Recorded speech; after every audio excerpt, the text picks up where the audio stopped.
Oh,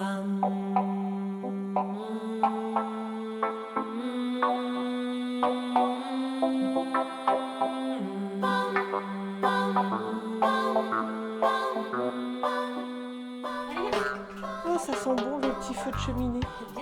Merci. Faut pas attendre qu'elle se pousse parce qu'elle ne poussera pas.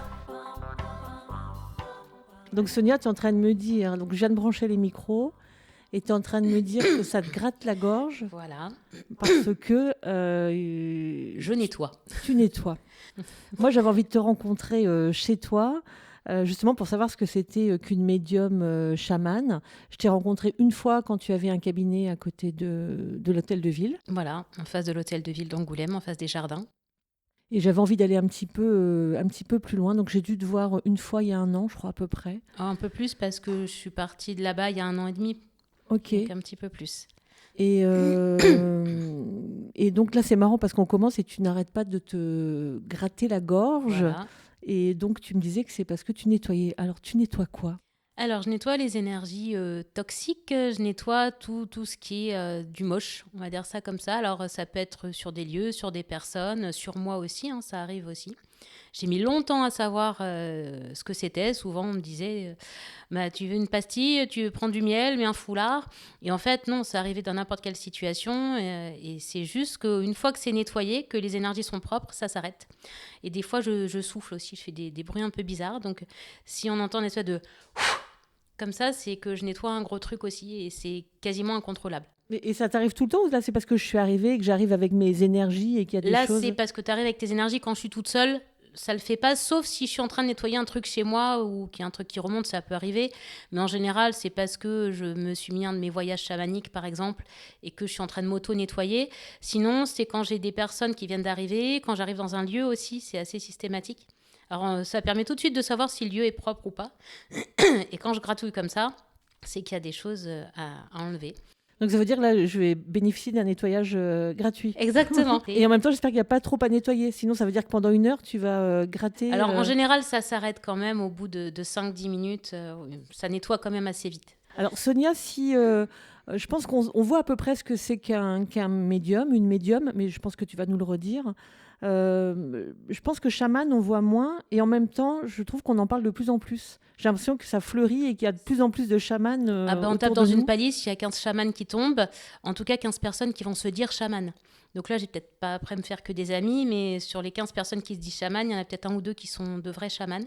J'ai peut-être commencé par médium parce qu'en fait, il y a plein de médiums. Souvent, on voit en tant que médium les gens qui discutent avec les morts, l'au-delà. Alors moi, ça m'arrive qu'ils viennent me voir quand je suis en consultation pour dire quelque chose à la personne qui est en face de moi, mais c'est pas ma spécialité. Mon domaine à moi, c'est... je dis que je lis les gens, et je fais ça depuis toute petite. En gros, pourquoi je dis lire les gens? Parce que je le contrôle pas. Quand j'ai quelqu'un en face de moi, je ressens la personne, je ressens ses émotions, je ressens ses blocages, je ressens les mots physiques. J'ai des infos des fois sur sa vie, sans que je demande rien. Ma façon d'être médium, c'est de la guidance. Je vais voir chez les gens ce qui va bien, ce qui bloque, pourquoi ça bloque et comment on débloque les choses. Mon truc, c'est le pratico-pratique. En gros, à chaque fois, je dis, bon, on a un plan d'attaque, on a un plan de bataille pour aller dénouer les choses. Et après, on voit s'il y a des choses à faire en soins ou à envoyer près vers d'autres personnes qui font d'autres choses. Mais ma façon d'être médium, c'est recevoir des messages de là-haut via mes tarots, parce que j'utilise les tarots de Marseille, les miens ont 31 ans, donc on voit à peine ce qui est sur les cartes. Est-ce que tu peux raconter où tu as grandi, dans quelle famille? Je suis née à Angoulême, j'ai passé ma toute petite enfance à l'île d'Épagnac. Juste à côté d'Angoulême. Juste à côté d'Angoulême. Ensuite, on est allé à Serres, un petit peu plus loin d'Angoulême, donc à la campagne, jusqu'à ce que mes parents divorcent quand j'avais 8 ans. Et ensuite, on est venu habiter avec ma mère à Soyaux, donc pareil, à côté d'Angoulême. Tu m'as donné des informations, il y a des choses dans ta vie extrêmement difficiles, dans ton enfance. Donc je ne sais pas vraiment de quoi tu vas avoir envie de parler, sur quoi tu vas avoir envie de te livrer.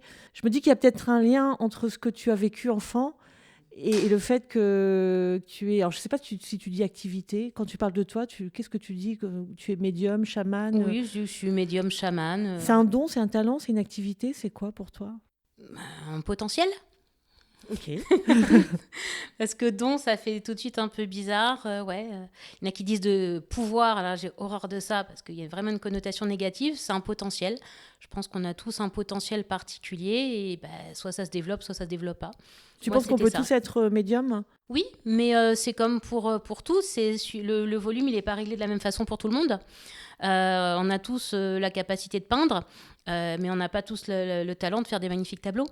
Donc voilà, moi, pour la médiumnité, c'est réglé au niveau du volume assez fort. Et depuis que je suis petite, effectivement, j'ai eu une enfance qui était loin d'être facile. Donc, je ne vais pas rentrer dans les détails, mais j'ai vécu des choses très lourdes, voilà, avec de la maltraitance et des choses très, très violentes à différents niveaux, tant au niveau familial qu'à l'école, d'ailleurs, où on me tapait dessus, on Tu étais une m'insultait. petite fille un peu isolée, tu étais toute seule, pas de frères et sœurs? Pas de frères et sœurs. J'ai eu un demi-frère quand j'avais 11 ans. On a 11 ans d'écart, mais on n'a pas grandi ensemble. Donc j'étais fille unique. Quand j'étais toute petite, j'étais très, très, très joyeuse, très, très extravertie et ça a vite changé. J'ai vite pris du poids, alors, parce que j'ai vécu des choses qui ont fait que mon corps a eu besoin de mettre les gens à distance.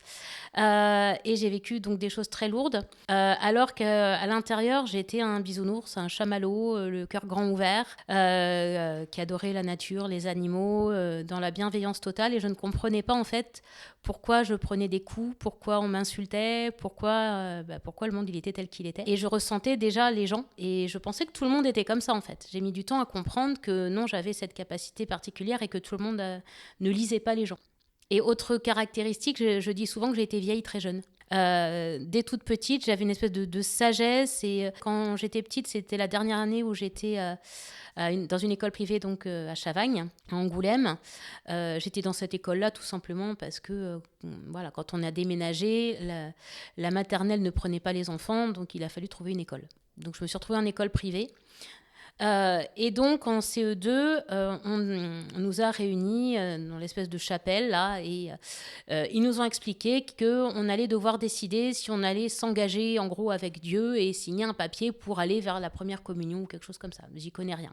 Et en fait, moi, ça m'a interpellée parce que je croyais en l'au-delà, en quelque chose, mais j'étais pas sûre que le Dieu qu'on me vendait, entre guillemets, c'était ça. Et je me dis, mais je vais pas m'engager pour un truc, en fait, dont je suis pas sûre. Et là, j'ai demandé à la copine que j'avais, elle dit, mais alors toi, tu vas faire quoi? Et puis elle m'a regardé, genre, mais de quoi elle me parle? Moi, mes parents, ils m'ont dit, tu signes, je signe, quoi.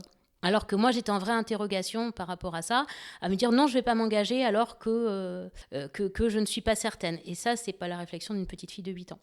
Donc, j'avais pas les mêmes jeux, j'avais pas les mêmes visions du monde que les autres autour. Donc, très solitaire. J'étais souvent à l'écart et plus j'étais la grosse, donc celle qu'on mettait à l'écart, qu'on tapait, qu'on insultait. Je vais me faire un petit peu l'avocat du diable. Hein. Je ne sais pas si on peut dire ça ici sans que ça sans pose problème. Même pas peur. Je regarde du côté de la cheminée s'il se passe quelque chose, non? C'est bon. C'est quoi la limite, la frontière entre la médiumité, la conscience qui s'élargit parce qu'on a vécu des choses très difficiles? Est-ce que tu t'es trouvé isolée? Tu vois où je veux en venir? Comment prouver le lien à l'invisible? Qu'est-ce que c'est que l'invisible? Je vais essayer de répondre en fonction de ce que j'ai compris. Je pense que ce que j'ai vécu de difficile, ça m'a effectivement obligée à élargir ma conscience et aller au-delà de ce que peut faire une petite fille lambda, on va dire ça comme ça. Du coup, ça reconnecte en plus à des potentiels qui étaient déjà existants. C'est-à-dire que ça a ouvert le chemin en plus grand. Maintenant, qu'est-ce qui prouve qu'il y a des choses de l'au-delà? C'est que quand je suis en soins, par exemple, et que ça m'arrive de capter une grand-mère décédée, que je suis capable de dire le prénom, d'utiliser les expressions de la grand-mère. L'autre jour, apparemment, j'ai dit une phrase que le grand-père avait dit avant de mourir. Moi, je ne sais pas tout ça. Je ne les connais pas, ces gens. Je ne connais pas leur prénom, je ne connais pas leur vie, je ne connais pas leur façon de parler. Je ne connais pas leur caractère. Je suis capable de dire s'ils sont bourrus ou s'ils sont plutôt en retrait. Tout ça, même avec une conscience élargie, on ne peut pas aller le choper normalement. Et le truc, c'est qu'après, moi, je ne me souviens pas. C'est les gens qui me redisent « mais la dernière fois, vous m'avez dit ça, ça et ça ». Moi, je ne me rappelle pas, en fait.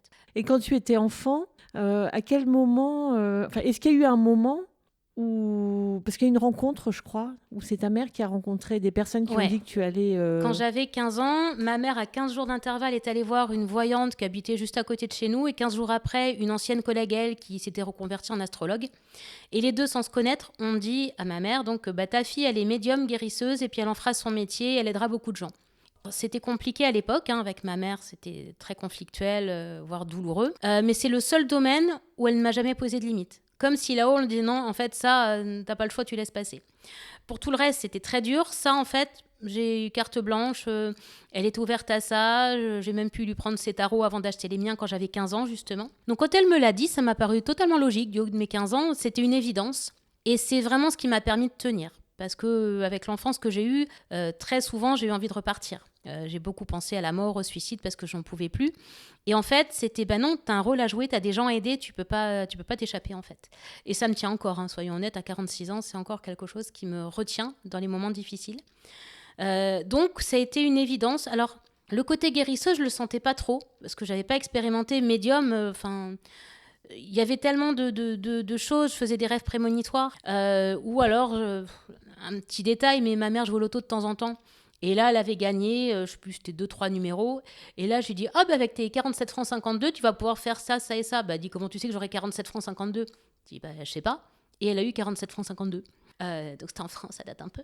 Mais en fait, c'est des choses comme ça qui me traversaient. Donc médium, j'avais des doutes, mais c'était un peu assez cohérent. Guérisseuse, c'était plus compliqué, je ne le sentais pas. Donc quelques années après, donc vers 30 ans, je me suis formée au Reiki, qui est une technique énergétique, qui m'a permis de voir qu'effectivement ça chauffait dans mes mains et que quand je mettais les mains sur les gens, ça leur faisait bizarre quand même et que ça leur faisait du bien. J'ai passé le niveau 1, niveau 2 et puis très vite ça m'a saoulée, je me suis sentie à l'étroit, c'était pas ma taille. De toute façon, moi je déborde en général, hein. J'ai fait jusqu'à 140 kilos, j'en fais moins aujourd'hui, j'en ai perdu 60, mais je débordais.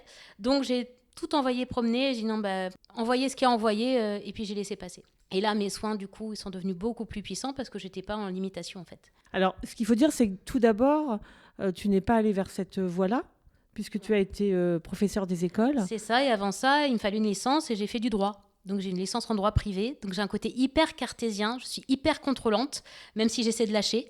Donc ouais, je suis très terre à terre en fait. Moi, tant que j'ai pas expérimenté, je valide pas. Donc mon expérimentation, c'est mes ressentis qui sont validés par les personnes extérieures. C'est ça qui fait que je sais que je suis médium ou que je sais que je suis chamane. Si j'avais pas expérimenté dans mon corps physique, bah, je serais encore en doute en fait. Donc, quand tu fais des études, tu as mis complètement de côté le fait qu'un jour, tu allais être guérisseuse ou... C'était de côté, mais je savais que j'irais un jour. Et on m'a dit que ce serait vers 30 ans et que ce serait bien assez tôt. Euh, à la période où je faisais du droit, j'ai quand même mis les tarots un peu de côté parce que bah, les études de droit, c'est quand même assez costaud et que j'ai une endométriose très sévère qui m'a beaucoup alitée ou envoyée à l'hôpital. Donc voilà, j'ai pas fait beaucoup de TD sur place, hein. J'étais beaucoup allongée. Enfin, Quand tu c'était étais compliqué. enfant aussi, tu as eu des problèmes de santé Ouais, qui t'ont alité ouais, j'ai eu beaucoup de problèmes de santé tout du long. Je pense que c'est pas anodin ce que je fais et ce que je suis. J'éponge beaucoup de choses. Je dis souvent que je fais station d'épuration. Et donc, ça a un impact sur le corps.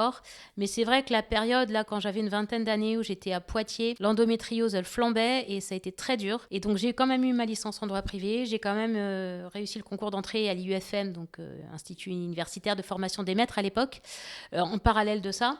Pourquoi tu as eu envie de faire ça? Maîtresse d'école? Oui. J'ai eu le déclic quand j'avais 10 ans. C'était une évidence en fait. Et j'étais beaucoup plus à l'aise avec les enfants ou les personnes âgées qu'avec les adultes ou les gens de mon âge. Donc, l'école, ça a duré combien de temps? Je suis restée maîtresse d'école pendant 11 ans.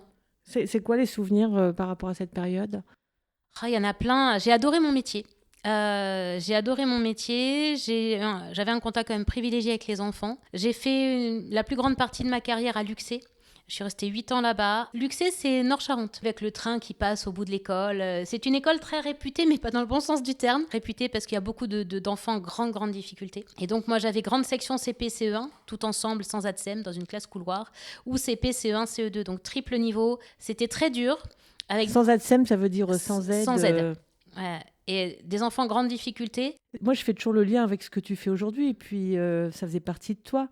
Donc, est-ce que tu as eu des expériences avec tes élèves Est-ce qu'il se passait des choses? Parce que tu vois, là, j'arrive et ça te gratte et tu dis que tu nettoies. Alors, Est-ce qu'en classe, il y avait des choses comme ça? Ça pouvait arriver. En fait, ce qui était vraiment dur, et notamment à la fin, la dernière année, j'ai changé d'école parce que j'en pouvais plus de ce métier. Hein. J'étais montée donc à 140 kilos. J'ai eu 2 pneumopathies. J'ai fait une espèce de coqueluche. J'ai fini par une péricardite sèche. J'étais alitée 3 mois. Je tombais en demi-salaire. Enfin bon, l'univers me dit bon, mais quand tu veux, tu t'en vas. Donc, j'ai d'abord changé d'école.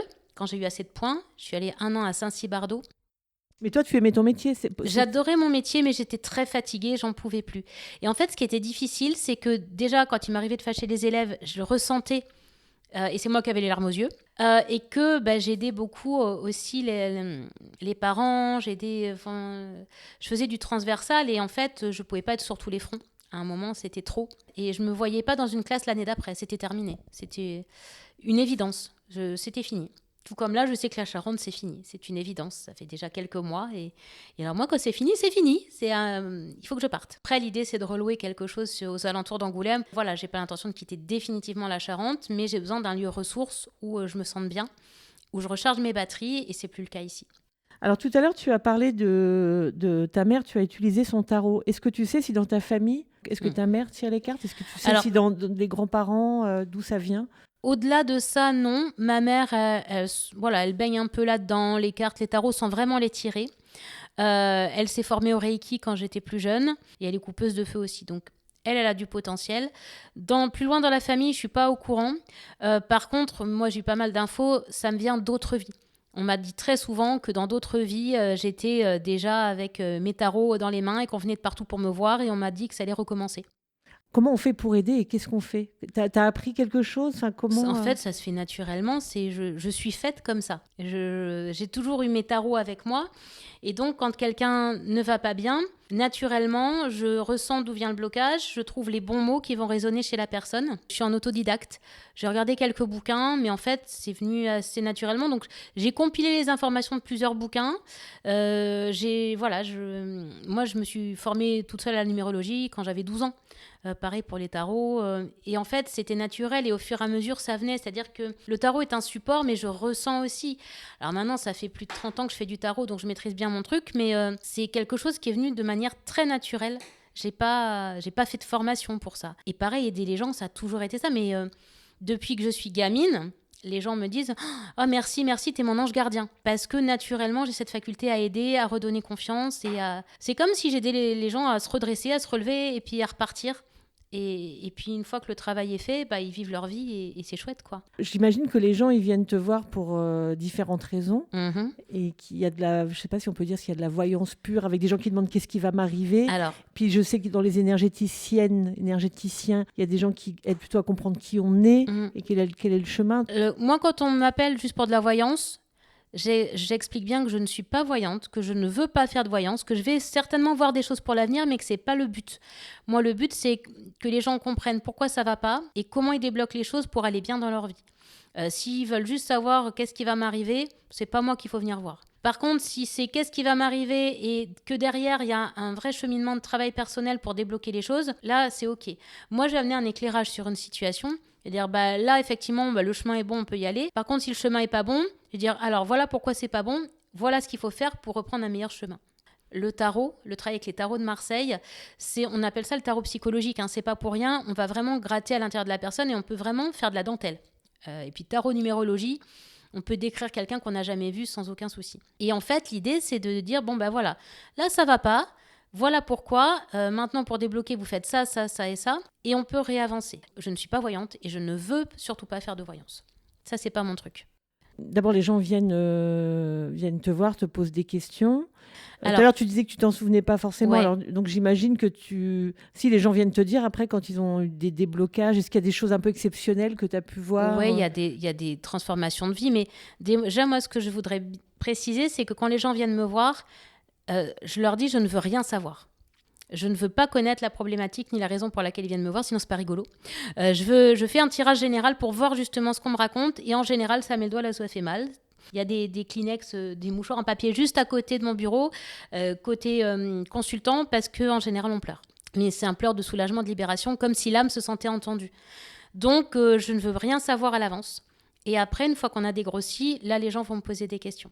Et ça change tout, parce que si la personne déballe tout en amont, voilà, c'est de la triche pour moi. Donc ça, c'est important. Et après, il y a des vraies transformations de vie. Ça dépend si on va sur la médiumnité ou les soins, parce que dans les deux cas, il y a des choses qui peuvent être assez exceptionnelles. J'ai pas mal de témoignages où les gens m'ont dit « mais vous m'avez sauvé la vie ». Ce que je trouve très excessif. Mais en fait, ils le ressentent comme ça. Et j'ai même le médecin qui me suit, j'ai suivi sa sœur, hein, et la première chose qu'elle m'a dit « Je comprends rien à ce que vous faites. Moi, je suis très cartésienne, mais par contre, merci, vous avez sauvé la vie de ma sœur. » Moi, c'est mon côté, comment on va dire, mon côté curieux, mon côté joueur. J'aimerais trop qu'il se passe quelque chose, en fait, là. J'aimerais trop que quelqu'un vous rende visite. J'aimerais trop qu'il y ait une... Après, moi, je peux pas, comme je dis, je vais pas les chercher là-haut. Si les personnes veulent parler à quelqu'un là-haut, demandez, vous posez l'intention, mais moi, je vais pas les chercher. Je pars du principe qu'ils sont de l'autre côté, je leur fous la paix. S'ils ont envie de venir parler, ils savent me trouver.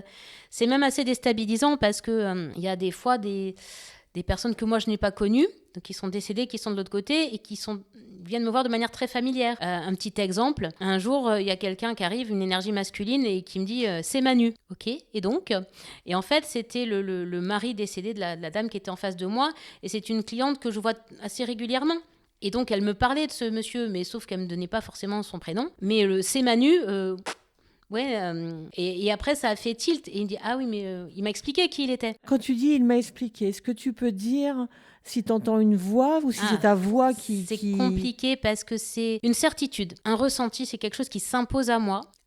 Ça peut être parfois comme une audition mentale, tu sais, comme quand on entend une musique dans sa tête. Tu l'entends pas avec tes oreilles, tu l'entends dans ta tête. C'est un peu ça. Mais c'est des certitudes, ça s'impose à moi. Quand c'est comme ça, quand les choses s'imposent, je suis têtue. Et il y a des choses qui sont assez folles des fois, où je me dis mais tu es complètement cinglée, Sonia, pour dire ça, et qui s'avèrent juste derrière. Mais sur le moment, c'est tellement fort ce qui me traverse que je n'ai pas d'autre choix que de le dire.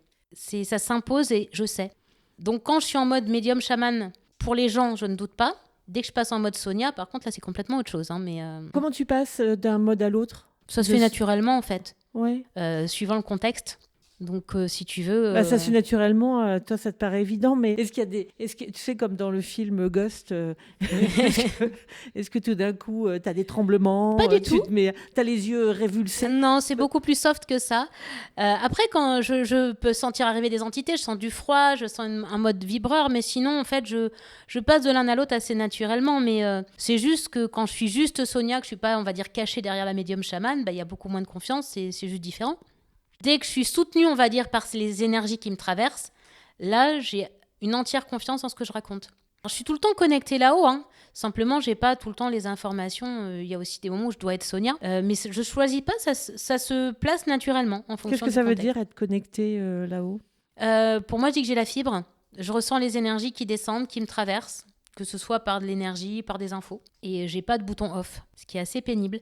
Parce que du coup, dès que je suis dans un contexte où il y a beaucoup de monde, je finis malade. C'est-à-dire que j'ai des maux de tête, des maux de dos, des vertiges, des nausées qui peuvent être très intenses et une grande fatigue derrière. Donc c'est un peu problématique.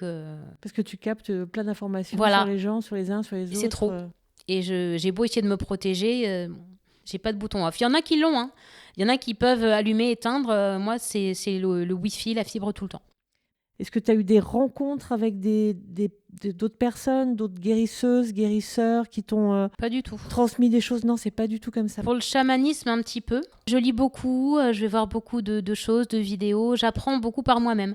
Donc, ce que tu apprends, c'est quoi, par exemple ? Ça dépend. Beaucoup de vidéos qui parlent de spiritualité. C'est tout ce qui est niveau de conscience, tout ce qui est... Moi, j'aime bien travailler sur ce qui est le subconscient, gratouiller un peu comment ça fonctionne au niveau de l'humain. Donc c'est quoi ? C'est à la fois de la psychologie ? Complètement, oui.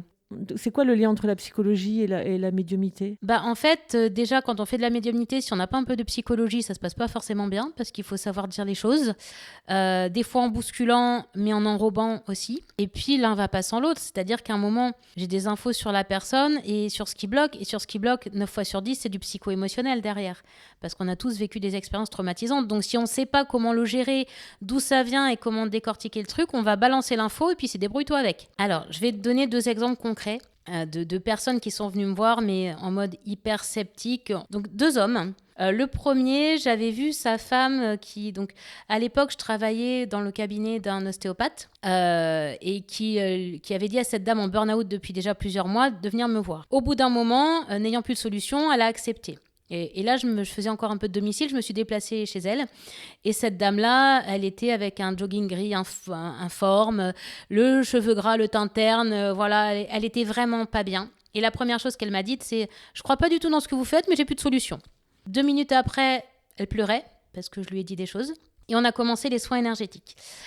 Au deuxième soin, là, elle est venue chez moi et j'ai vu arriver une dame avec une petite robe bleue électrique, bien coiffée, maquillée, rayonnante. Elle s'est transformée. Sauf que cette dame avait, et je dis bien avait, un mari psychorigide. Mais il le dit lui-même maintenant, c'est pour ça que je me permets de le dire. Mais en mode, alors là, je vais prendre rendez-vous et je vais démonter tout ce qu'elle va me dire, j'y crois pas du tout à son truc. Donc il prend rendez-vous avec moi et manque de bol pour lui, je lui ai dit des trucs que même sa femme ne savait pas par rapport à son père et tout ça. Donc là, je l'ai vu un peu se décomposer et il se trouve qu'il a commencé à faire des soins. Donc voilà, à se libérer de certaines choses. Donc ça a amélioré sa relation avec les enfants. Il s'est mis à faire des gâteaux, faire de la pâtisserie. Il avait besoin de douceur dans sa vie. Et pendant un certain temps, régulièrement après, il m'appelait en me disant « Bon, écoute, viens, on va prendre un verre, on va faire un débriefing. Par contre, c'est à toi que je cause, c'est pas aux autres là-haut. » En fait, il a eu des preuves sur l'instant T que je ne pouvais pas inventer un truc. Sa femme ne le savait pas, elle n'avait pas pu cafeter. Et depuis, voilà, il s'est tellement ouvert qu'il allait vers des rituels et tout ça avec des bougies, de l'encens. Enfin, voilà, il s'est vraiment très ouvert. Et l'autre, c'était un monsieur, donc pareil, j'avais vu sa femme, elle très ouverte, même un peu perchée, et lui très psychorigide. Il est venu, pas parce qu'elle l'a forcé, mais pas loin. Et là, le monsieur crâne rasé, tout fermé. Et en fait, je lui parle, et à un moment, ce monsieur se met à pleurer. Et il ne savait pas pourquoi il pleurait. Et juste, ça l'a touché parce que ce qui était dit résonnait chez lui. Il était incapable de maîtriser ses larmes. Et pourtant, c'était un hyper contrôlant. Les gens qui viennent comme ça en mode psychorigide, moi, je les aime bien. Parce que c'est rigolo derrière de voir qu'il y a un truc qui passe, qui les dépasse et qui me dépasse aussi, hein. C'est juste que ce que je transmets qui va faire écho à une partie d'eux-mêmes qui est au-delà du mental. Je pense que là où ils ne sont pas pour les grandes démonstrations, on n'est pas là pour faire du cirque. Par contre, quand c'est utile, ils donnent des preuves à la personne parce qu'elle a besoin, là, à ce moment-là, qu'on aille toucher un truc et que la faille, on mette le doigt dedans pour que ça s'ouvre. C'est pas anodin. Comme les gens qui veulent savoir leur vie antérieure, ouais, mais si c'est juste pour faire d'une forme de tourisme, ça les intéresse pas. Par contre, s'il y a un intérêt pour débloquer un blocage actuel, ouais, là, on va avoir des infos. Mais après, c'est aussi ma personnalité qui est comme ça. Et on perd pas de temps, on va être efficace. Et puis, les démonstrations, j'ai un peu autre chose à faire, quoi. Qu'est-ce que tu appelles psychorigide ? Mental hyper contrôlant, je crois en rien, je maîtrise les émotions, voire les émotions n'existent pas, je débranche le fil. En mode très fermé et je contrôle tout. Et qu'est-ce qui se passe quand on vit comme ça ? Il se passe qu'on met les émotions sous le tapis et qu'à un moment, il faut que ça sorte. Donc, dans le meilleur des cas, ça explose au mauvais moment avec la mauvaise personne qui n'a rien compris. La plupart du temps, c'est le corps physique qui va le prendre en charge et on tombe malade. Quand on met tout ça sous le tapis, c'est comme un volcan qui n'arrive pas à rentrer en éruption. À un moment, ça pète. Et je dis ça, moi, je travaille sur les structures de caractère. Je suis une structure rigide qui aurait tendance à tout contrôler. Je travaille à lâcher. Donc, c'est pas parce que j'ai compris le truc que c'est plus facile, hein.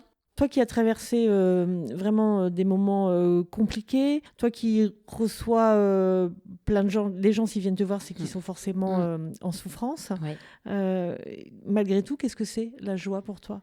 La joie, c'était mon état naturel quand j'étais toute petite, où je vois encore les photos, j'avais tout le temps la banane. Et là, j'ai quelques moments de joie, mais qui sont très rares, parce que j'ai une vie qui est assez lourde. Mais normalement, la joie, c'est notre état naturel. Et là, me concernant, il est enseveli encore sous plein de choses. Donc je déblaye, mais c'est ce que je cherche aussi à retrouver. Alors, on peut pas être en joie à 100% du temps, c'est pas possible. Mais c'est en tout cas un état de légèreté que j'ai envie de retrouver pour faire vibrer les petites cellules et me sentir mieux physiquement, moralement. Et puis, si je peux aussi amener un peu de joie et de légèreté aux autres, c'est ce que j'essaie de faire au quotidien. Mais alors, ça veut dire que toi, justement, tu vas essayer d'amener de la joie, mais si toi-même, tu n'es pas la plupart du temps en joie, c'est quand même difficile. Alors, c'est difficile de donner quand nos cuves à nous sont vides. D'où le besoin de changer de vie, parce que là, je suis en train de gratter les fonds de cuve et c'est compliqué. Donc, j'ai besoin de changer de vie pour me nourrir différemment et retrouver justement de la joie dans ma vie. Et alors là, si tu avais une photo qui t'évoque la joie, une photo, une musique, une chanson, peut-être photo d'abord ? La photo, c'est une photo de moi quand j'étais toute petite, que j'avais 2 ans à peu près. Parce que là, on voit la joie. en fait. Cette photo-là, elle incarne la joie. Et c'est ça que j'ai envie de retrouver avant que la petite fille soit cassée. Parce que j'ai été cassée à partir de 2 ans. J'ai vécu des choses très moches. Donc je te laisse regarder. Il y en a, ça devait être 81. Ouais, c'est fin des années 70. Les photos, elles sont un peu jaunes. Un peu jaune avec une super tapisserie avec dans la- les tons ouais. orange, magnifique. Et la petite fille avec son petit chien Ouais. dans les bras, Alors, nounours. voilà, c'est un petit chien que j'appelais Tango et qui faisait de la magie, bien évidemment. Grand sourire, petit pyjama rose avec un petit manège. On dirait un petit manège ou un petit cirque sur le pyjama. Je pense que c'est la dernière photo avant que je sois cassée. En tout cas, je le ressens comme ça. Comment tu te sens aujourd'hui par rapport aux gens qui t'ont cassé? Parce que si tu parles de on t'a cassé, c'est des gens qui t'ont cassé. Oui. Alors, moi, j'ai une façon de voir les choses où je pense, je considère, je crois, je ne sais pas quel mot utiliser, que quand on s'incarne, on choisit ce qu'on va vivre et on choisit voilà, nos parents, les gens qu'on va croiser. Donc pour moi, je l'ai compris maintenant, hein, ce que j'ai vécu, et les gens qui m'ont fait ça, ils ont joué dans ma vie le rôle que mon âme leur a attribué. C'est-à-dire que j'ai décidé de vivre ces expériences hyper douloureuses et voire dramatiques. Mais mon âme a délibérément choisi de vivre ça. Et eux, donc, ont vécu, ont joué ce rôle-là dans ma vie. Ils ont accepté aussi le rôle du bourreau quelque part. Moi, j'ai accepté d'être la victime, ils ont accepté d'être les bourreaux. Quelque part, c'est juste, il n'y a rien à pardonner, il n'y a pas de colère à avoir. J'ai eu beaucoup de colère, hein, j'ai écrit, brûlé, j'ai démonté la tête à certaines personnes 100 fois sur mon papier. Mais c'est comme ça, j'ai pas d'animosité, j'ai pas de colère, j'ai pas de... Je sais pas comment l'exprimer, voilà, ça devait se passer comme ça, et si j'avais pas vécu tout ça, je serais pas là où j'en suis aujourd'hui, j'aurais pas aidé autant de personnes non plus. Et puis comme je te disais, c'est comme si c'était arrivé aussi à une autre. Je connais tout ça, je sais que je l'ai vécu, c'est digéré. D'ailleurs, dans les informations que tu m'as données, tu disais que tu te souvenais pas et que c'était dans des séances d'hypnose que c'était revenu. Donc ça aussi, ça a été une expérience pour toi certainement de l'hypnose. Tu fais pas d'hypnose, toi? Non, moi je fais pas d'hypnose. Alors je travaille en rêve éveillé avec les gens. Ça se fait assez naturellement en fait. Je savais pas que ça s'appelait comme ça. Et en fait, il y a des trucs, des techniques que j'utilise. Des fois, c'est un peu des techniques d'ostéopathie. D'autres fois, c'est des techniques un peu d'hypnose. Mais ça me vient tout seul, ça me traverse. Et donc, je travaille en rêve éveillé par moment. Je suis allée vers l'hypnose parce que, donc, comme j'ai dit, j'ai pesé 140 kilos, j'ai perdu 60 kilos. Et dès que je passais sous la barre des 80 kilos, c'est comme si mon corps paniquait et qu'il fallait qu'il reprenne tout de suite du poids. Et le déclic, c'est que je faisais des essayages un jour et puis j'avais une de mes meilleures amies qui était là. Et là, j'ai essayé un short avec des collants. Et elle me dit « Oh là là, bah, t'es sexy comme ça. » Et là, ça s'est crispé dans mon corps, mais vraiment j'ai senti un mal-être et ça s'est crispé tout de suite. Dans les 2 jours, sans rien manger de plus, j'ai pris 4 kilos. Là, je me suis dit, il y a un loup, il y a quelque chose. Et donc, j'ai décidé de faire des séances d'hypnose. Donc, j'ai contacté on va dire un collègue qui m'a dit, ah non, mais toi, il te faut du lourd. Il m'a donné l'adresse de quelqu'un qui est sur La Rochelle et on a travaillé en visio. Je soupçonnais à peu près ce qu'il pouvait y avoir eu, mais j'avais vraiment aucun souvenir. Donc, à la fois, je soupçonnais parce que j'accompagne beaucoup de femmes qui ont vécu ça. Et en même temps, je me disais, mais c'est pas possible, j'ai pas de souvenir, c'est impossible. Et après la première séance, dans la nuit, je me suis réveillée en nage, en sueur, et je m'étais labouré la cuisse jusqu'au sang. Et avant la dernière de cette série-là, qui était la 5e, j'ai passé un week-end à faire des crises d'angoisse. Je n'avais jamais fait de crise d'angoisse de ma vie. Mais quand je dis jamais, c'était jamais, je savais pas ce que c'était. Et là, j'ai vécu un week-end de crise d'angoisse, à suffoquer, à ne plus pouvoir respirer. Et d'entrée, on a commencé la séance et là, c'est arrivé. Et j'en ai refait. Donc ça, c'est ce qui est remonté, c'est quand j'avais 2 ans. Je voyais pas forcément, je savais qui était là, je savais ce qui se passait, mais je ne voyais pas, je ne vois toujours pas. Et on a fait d'autres séances 1 ou 2 ans plus tard, là avec des choses que j'ai vécues entre 6 et 8 ans, où il y avait d'autres personnes. Et pareil, je suis à l'extérieur, je ne vois pas. Je ressens dans mon corps, je sais qui est là, je sais ce qui se passe, mais je ne vois pas. Et mon subconscient, à chaque fois, il y a un truc où il ne veut pas y aller. Donc je me dis à un moment, de toute façon, on est tellement dans le gore qu'on ne peut pas faire pire. Mais il y a un truc où mon subconscient dit non, ça jamais. Et pour l'instant, j'ai pas accès et j'aurai peut-être jamais accès.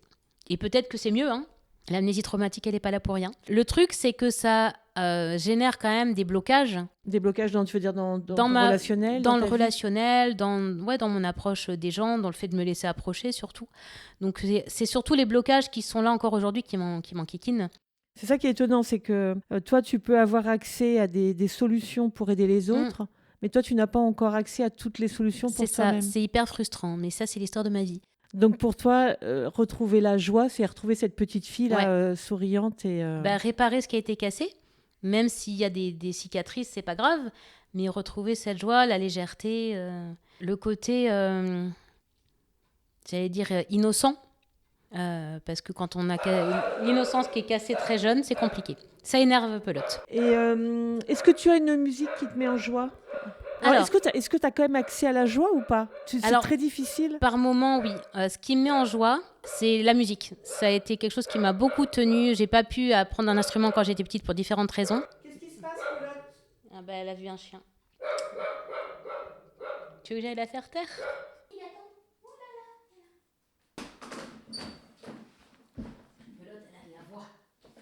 Ah, ça peut te mettre en joie, ton chien, peut-être aussi. Complètement. Oui, c'est un clown, mon chien. Donc, elle me met en joie, oui, souvent. Elle est très drôle. Parce que donc, je te demandais si tu avais quand même accès à la joie, malgré toute cette lourdeur dont tu parlais. Alors, la joie, je disais, la musique, beaucoup. Donc, je prends des cours de guitare, là, depuis janvier. Et c'est ma récréation. Mes cours de guitare, c'est ma récréation. Et puis, j'ai un prof qui est très drôle et qui on s'entend très bien. Donc, ça m'amène beaucoup de joie. Voilà, ma chienne aussi m'amène de la joie. Et puis, tu chantes, toi aussi, parce que j'ai découvert... moi, c'est vrai que je t'avais rencontré une fois...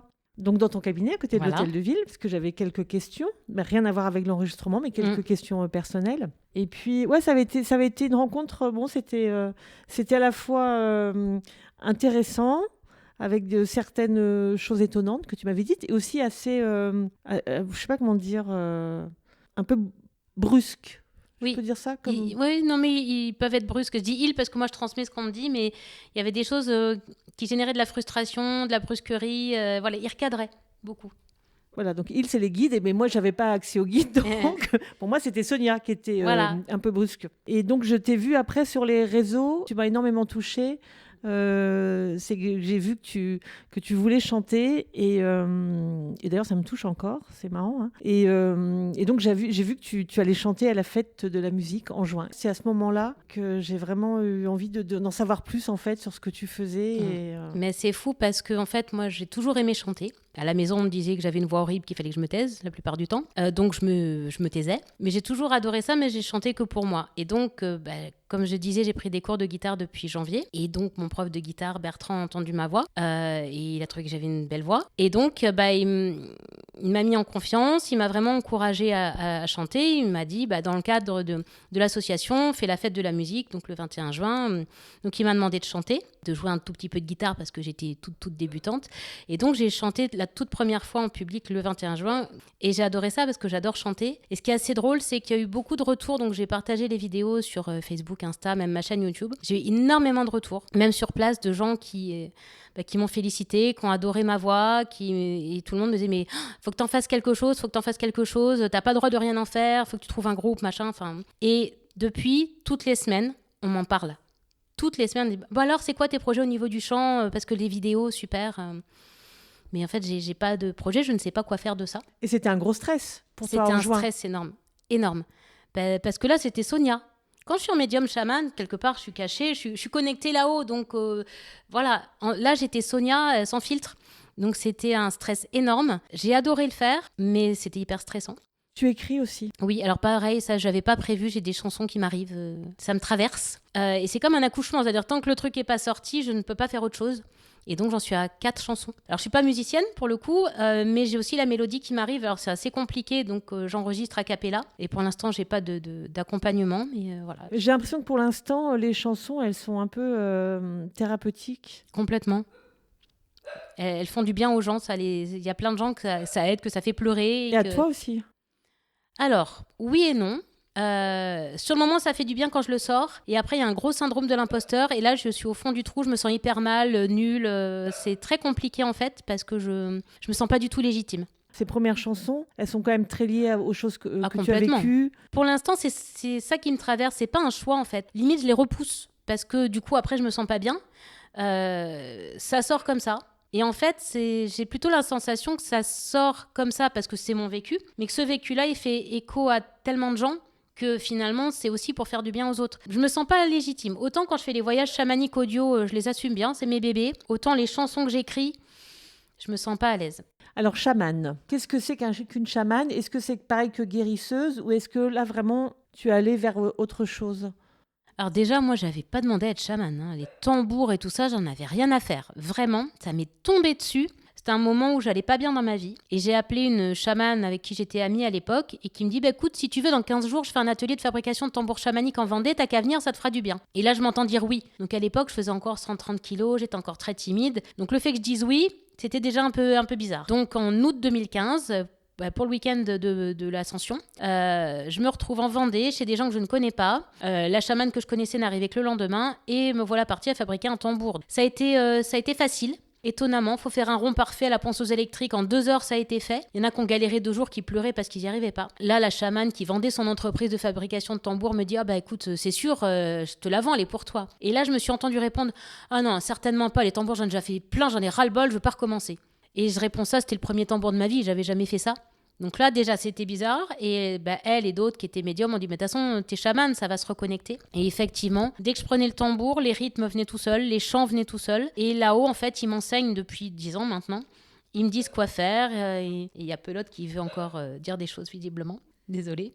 Et alors, à chaque fois, comme tu dis, ça se fait naturellement. Faut quand même que tu expliques qu'est-ce qui se fait naturellement, qu'est-ce qu'ils te disent. Qui sont ces ils qui te disent des choses? C'est ce qu'on appelle les guides, c'est on va dire des entités un peu supérieures qui me causent dans ma tête et qui me disent quoi faire. Qu'est-ce qu'ils me disent? Donc j'ai fait mon tambour au mois d'août. Au mois de début décembre, je reçois un monsieur et sa femme, j'habitais à Aigres à l'époque. Donc ils prennent un petit café, j'en avais un d'un côté, un de l'autre, et là j'entends « Tu vas prendre ton tambour et tu vas chanter ». Et je dis, non, certainement pas. Ça a duré 5 minutes dans ma tête et j'ai pas eu d'autre choix que de prendre le tambour et de chanter. Au fur et à mesure, on me disait ce que je devais faire, ce que je devais dire, etc. Où je devais poser mes mains, quand je devais prendre le tambour ou pas. Et à la fin de la séance, le monsieur, il me dit, c'est exactement ce dont j'avais besoin, les mélodies, ça m'a parlé, j'étais transportée. Et là-haut, on me dit, tu viens de faire ta première déprogrammation cellulaire. Et ils m'ont expliqué ce que c'était. Après, ils m'ont dit, tu vas faire une conférence sur la mémoire cellulaire. C'est quoi une déprogrammation cellulaire? Alors, pour te faire une version très imagée, c'est pour désinstaller un programme qui est mis dans tes petites cellules, dans ton épigénome. En gros, notre ADN, pour faire très court, est composé du génome, qui va coder la couleur de nos yeux, nos cheveux, ça ne bouge pas. L'épigénome, c'est un peu le logiciel de fonctionnement, qui se transmet en fait de génération en génération. Ça va encoder, si on peut dire comme ça, les traumatismes. C'est-à-dire que s'il y a une femme qui a été violée, par exemple, le traumatisme est engrammé dans son épigénome et va se transmettre à ses enfants et à ses petits-enfants tant que ça n'est pas réglé. Et de plus en plus, il y a des études qui sont faites sur aussi les traumas qui se... Tout à fait. Il y a eu beaucoup d'études qui ont été faites au niveau des souris, par Isabelle Mansuy notamment. Il y a tout un tas de choses qui sont faites, qui ont prouvé qu'effectivement... les caractéristiques psycho-émotionnelles du stress et des traumas sont aussi transmis dans l'épigénome. Et donc, en fait, cet épigénome, il est évolutif tout au long de la vie. Si on peut prendre un exemple qui est parlant, c'est-à-dire que toutes les abeilles ont le même génome, donc sont toutes identiques. Si on donne de la gelée royale à une abeille, elle devient une reine. Et il y a des modifications au niveau du comportement et au niveau du corps physique. Donc, ça va modifier son épigénome. Nous, en fonction de ce qu'on vit, ça va aussi modifier notre épigénome. Donc, on n'a pas le même épigénome à 15 ans, à 30, à 50, etc. Et les soins énergétiques vont avoir, pour certains, cette capacité à aller modifier l'épigénome et l'aider à gérer certaines choses. En gros, je vais essayer de faire simple parce que c'est très scientifique. Notre ADN, il est enroulé, c'est comme un fil qui est enroulé autour de bobines qu'on appelle des histones. Et il y a plusieurs fils enroulés avec plusieurs bobines. Et ça fait... en gros, un gène, on va dire ça comme ça, un gène.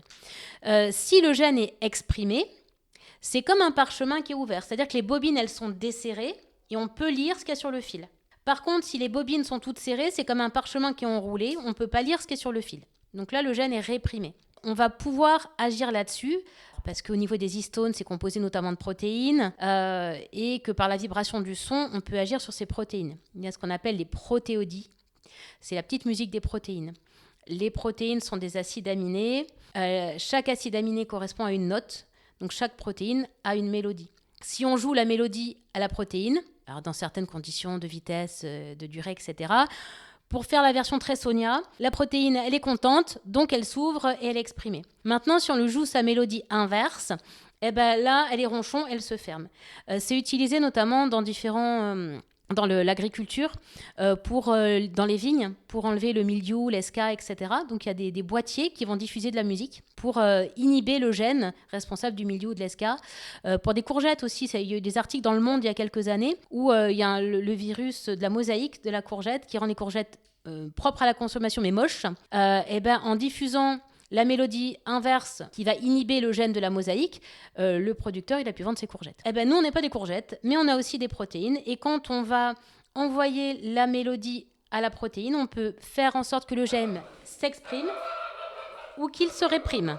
En gros, quand je fais des déprogrammations cellulaires, j'utilise le tambour qui est la vibration du son et je chante en mode chaman, pas en mode comme le 21 juin. Le son qu'on m'envoie est différent à chaque fois et va pouvoir agir sur ces protéines pour soit exprimer un gène, soit le réprimer. Ça, c'est une déprogrammation cellulaire. Donc, tout se fait par la vibration du son et la parole aussi. Notre parole, c'est aussi du son. Quand on m'a dit « tu vas faire une conférence sur la mémoire cellulaire », ils m'ont dit plein de choses, mais je suis allée vérifier chaque chose et chercher les preuves scientifiques et lire énormément d'articles. J'ai pris plusieurs mois avant de proposer ma conférence. Quand je suis en mode chaman, je chante naturellement. Je n'ai pas le choix, ça me traverse de toute façon. Il y a le côté hybride où effectivement je me mets à écrire des chansons et à chanter des chansons plus, on va dire, classiques, mais qui sont quand même très chargées émotionnellement et qui vont toucher les gens qui ont besoin de libérer quelque chose. Et il y a Sonia qui a juste envie de chanter pour retrouver de la joie.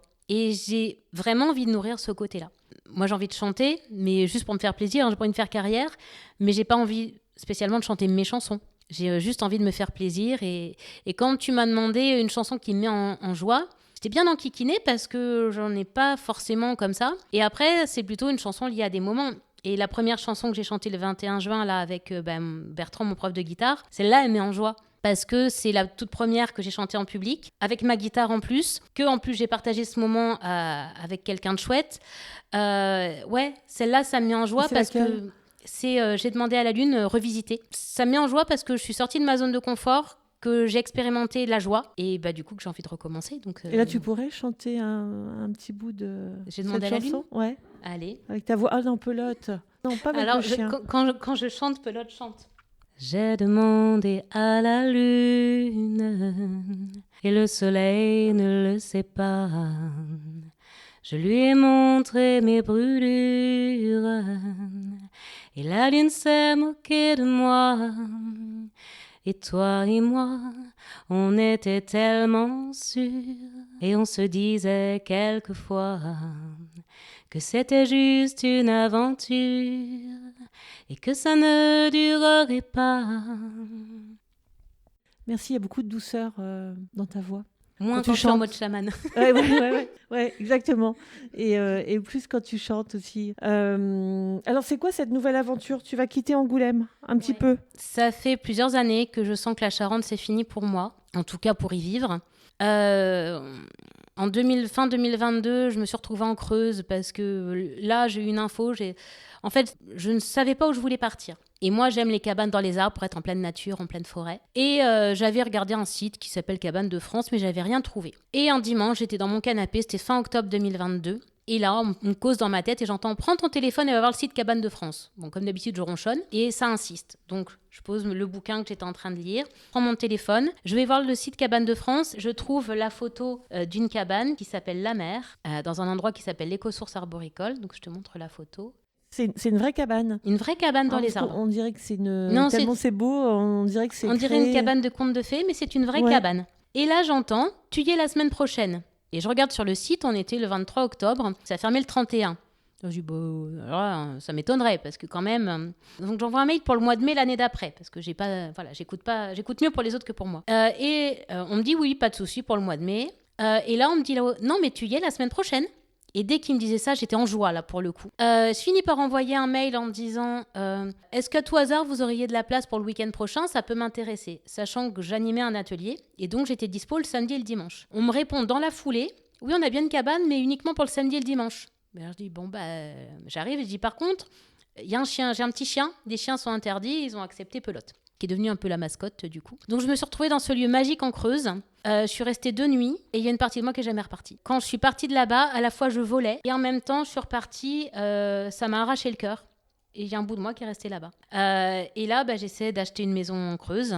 J'ai enfin trouvé le bien que je veux. C'est un petit peu compliqué, mais ça devrait se faire. Et l'idée, c'est d'avoir mon petit pied-à-terre là-bas, de me ressourcer en pleine nature au milieu des bois avec mes animaux et de revenir travailler sur Angoulême. L'idée, c'est aussi d'aller ailleurs, de porter mes ateliers parce que j'adore enseigner, transmettre. Et aussi, donc je fais des voyages chamaniques audio avec ma voix et un accompagnement musical. Qu'est-ce que c'est un voyage chamanique ? Alors, c'est un truc hybride à la Sonia, une fois de plus. C'est comme une sorte de méditation guidée où ma voix propose des visualisations et c'est le subconscient qui va connecter. Déjà, on peut pleurer pendant le voyage chamanique pour libérer les émotions et souvent, il y a des effets physiques derrière où on peut se vider d'une manière ou d'une autre. En tout cas, on va lâcher. J'ai la chance que j'ai une de mes clientes, elle a un cinéma. Et elle me dit « Au cinéma, ce serait super, on serait enveloppé dans le son. Par contre, c'est pas ici, c'est à Vierzon. » Je dis « Je suis mobile. » Et donc, on a calé une séance d'essai le 21 août qui est topissime et je retravaille depuis pour faire une version cinématographique. Ça va être diffusé le 21 novembre à Vierzon. Et l'idée, c'est aussi d'aller porter mes ateliers ou mes voyages chamaniques ailleurs, là où on voudra bien de moi. Alors, le seul truc, c'est que Sonia ne sait pas se vendre. Donc, il va falloir que je me fasse un peu violence. Mais voilà, il y a des choses qui s'ouvrent qui sont complètement surréalistes. C'est-à-dire, c'est improbable, un voyage chamanique au cinéma pour moi. J'avais pas du tout prévu ça. Et en même temps, c'est comme si tout s'ouvrait. C'est-à-dire qu'on met... mon prof de guitare est aussi réalisateur. Il a fait un film qui est sorti au mois de septembre. Donc, il m'a aidé pour la bande-annonce, il m'aide pour le son. Et quand je suis allée faire l'essai, il était aussi à Vierzon pour présenter son film. Donc, on s'est croisés là-bas. Et donc, j'ai rencontré des personnes qui venaient pour l'avant-première. Donc, un monsieur d'une radio locale qui m'a invité pour le coup là-bas. Enfin, c'est comme si l'univers, en fait, me balisait la route.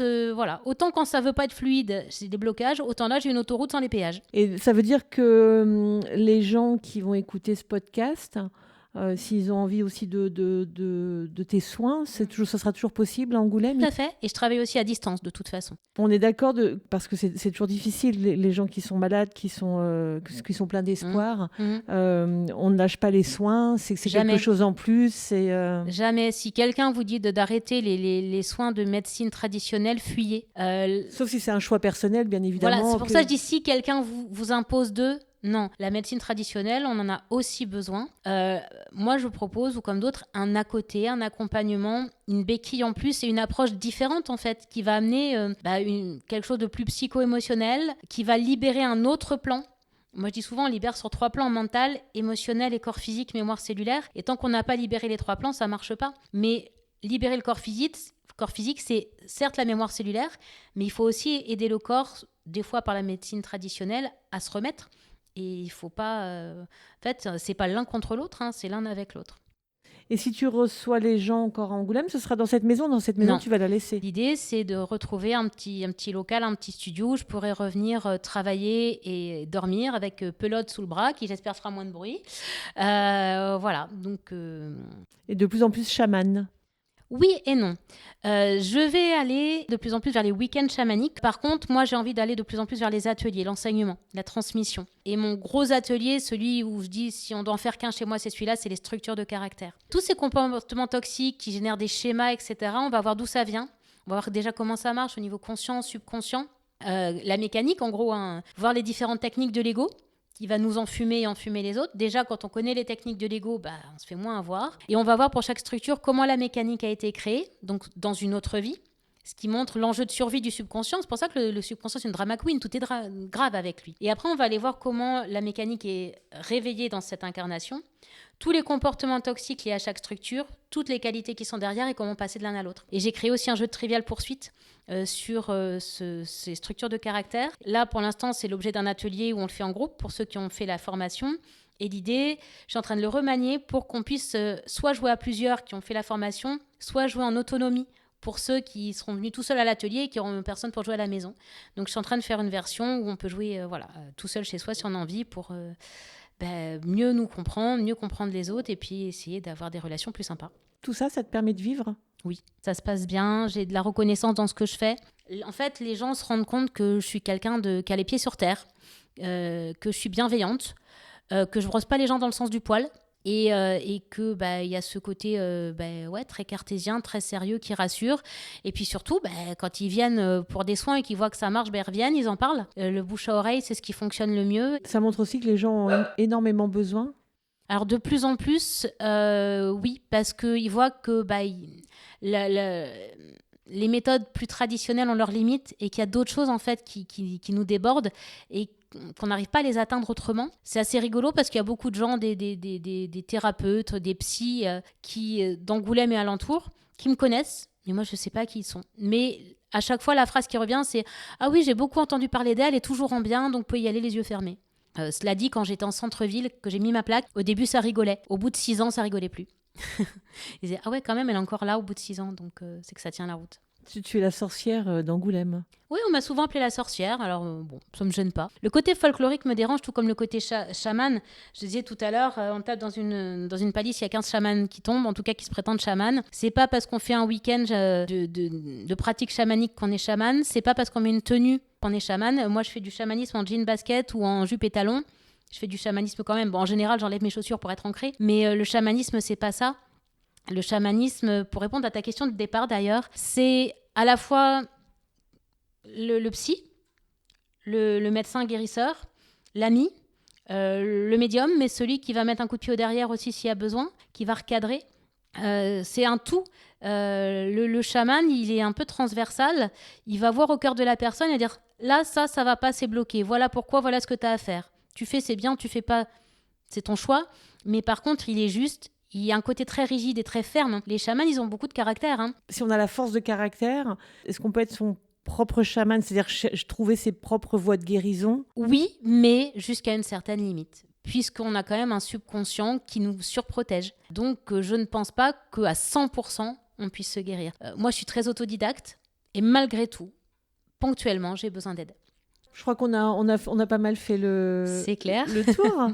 Je te remercie beaucoup de m'avoir accueilli chez toi. Eh ben, merci à toi de m'avoir proposé ça. Là, pareil, c'était inattendu, mais un chouette cadeau. Pour la petite histoire, la veille du jour où tu m'as envoyé le message, j'ai une de mes clientes qui s'avère être une cousine que je n'ai pas vue depuis 25 ans et qui me dit « Oh, faudrait qu'on prenne du temps parce que je voudrais bien connaître ton parcours, j'ai envie que tu me racontes ta vie. » Et dans ton message, tu m'as dit à peu près les mêmes mots. Je dis « Bon, ben, ok, j'ai compris, faut y aller. » Merci beaucoup. Merci à toi.